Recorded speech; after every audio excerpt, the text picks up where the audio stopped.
Texoma, broadcasting live from KXII-TV. This is First News at Noon. Well, all month we've been highlighting Breast Cancer Awareness Month, and today is our Lessons Learned segment. Joining me this afternoon to talk about that, three lovely ladies, Catherine Schmidt, Susan Martin, and Diana Wingfield. Thank you all for being here. Thank you. So we'll just start with you. Tell me about how breast cancer has impacted your life. It definitely has changed my life. I am a survivor of 4 years and 4 months. Probably one of the things that I think really affected me the most was understanding that everyone reacts differently to chemotherapy, and everyone's breast cancer is different. And the other was support, having support for, while you're going through your surgery, your chemo, and even for recovery. Wow. So I learned the value of having a support group. So now you appreciate the people even definitely. more so. Oh, definitely, definitely. Yeah, because support, you have to have the support in order to make it through successfully, I believe. So that's very important. What's your advice to someone who's watching, who's experienced what you've experienced? Well, I would definitely say make sure that you have your group of support.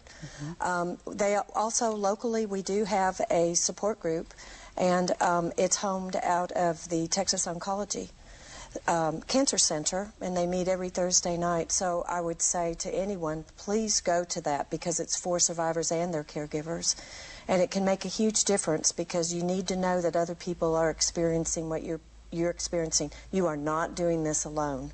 You're not, and sometimes you feel very isolated and very lonely. Okay. Susan, tell me about what your advice would be to someone. Well, I'm 14 months out, so I've still got a ways to go to get with you. You do have to have the support. Your family, your church family, your doctors, just everybody has to be in connection with each other. I learned today with talking that there are support groups that I didn't know about that I will be getting in contact with, so that I can be a part of helping other women. You do have to rely on other people. You have to know when you need help. Mm-hmm. My biggest thing is everybody needs to get their mammograms.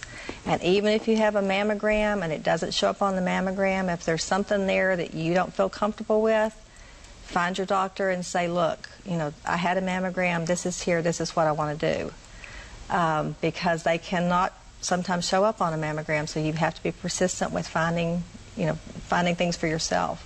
Mm-hmm. Once you do that, then you do rely on your doctor to help you know what to do. Okay. Now, Diana, tell us very quickly, what is your advice to someone, and what have you learned? My advice would be to make sure that, especially if you have a family history, they say that you start mammograms at 40. I actually started mammograms in my mid-20s because I had a family history with my grandmother.